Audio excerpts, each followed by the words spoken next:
Learning Objective A is about computing frequency and relative frequency, but I'm also going to tuck into here actually making the histogram. So let's just start from scratch. In order to make a histogram, we do have to do the frequency or possibly relative frequency. And the steps to do that are as follows. The first step is you want to organize data into non-overlapping intervals of equal width. Generally, when you do this, you're going to have between 5 to 10 intervals per graph. Step 2, you're going to count the number of observations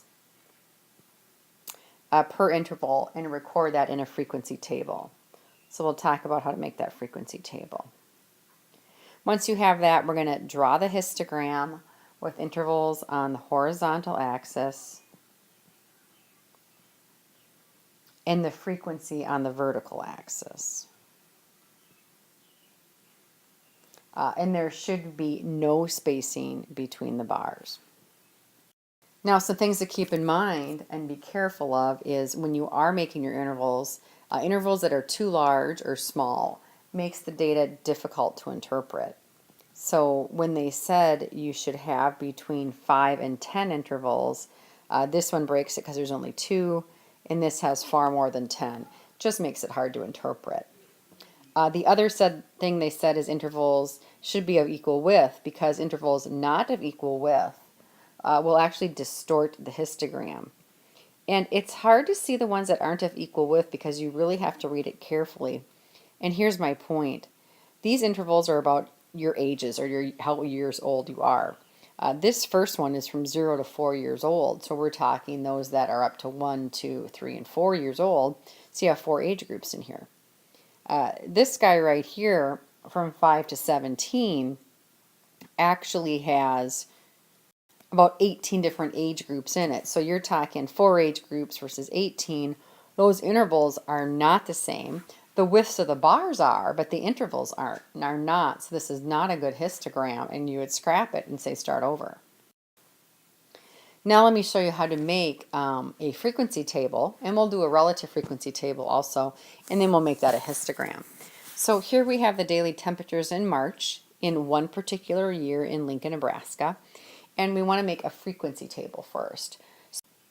So what I want to do is get an idea of trying to make 5 to 10 intervals. So the range of this data, if we look at it, we want to find the smallest and the largest piece of data. It looks like the smallest piece is 27 and the largest is 71. So the range is going to be the 71 minus the 27, which is going to be 34 of the data. Now, how can we break 34 is the total range into 5 or 10 equal widths? You know, maybe something you could do is count by 5s. So if we take this and divide it by 5, you're going to get approximately 7. So that would give us about 7 intervals.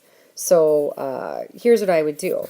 Let's define the intervals as this. How about 25 up to 29, which will be 5 pieces of data. And then we'll go 30 to 34 is another 5 pieces of data. 35 to 39. Then we have 40 to 44. 45 to 49. 50 to 54. And then went all the way up to the last interval of 70 to 74. So then what I'm going to do is I'll call this frequency. And frequency is going to be our counts. So let's just go ahead and count how many pieces of data are in each of these intervals. So this is what I end up getting for the total frequency. And if you tally up how many days there are here, the total count is going to be at 32 days in total. So now this is a frequency table.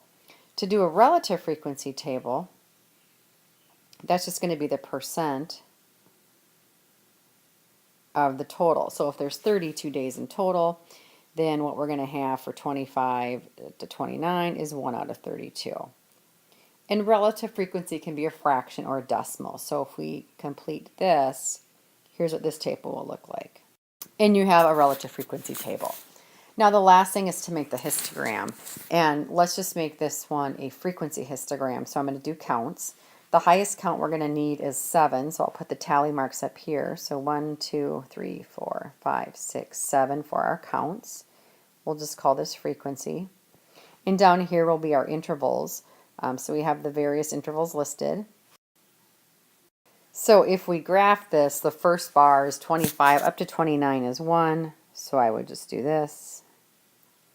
Then we're going to have from 30 to 34 is going to be 1 also. 35 to 39, we're still at 1. 40 to 45 was going to be up to 7. And the next one is 6. And then 3. Another 3. A 6. A 3. And then a 1. And this would be our frequency histogram.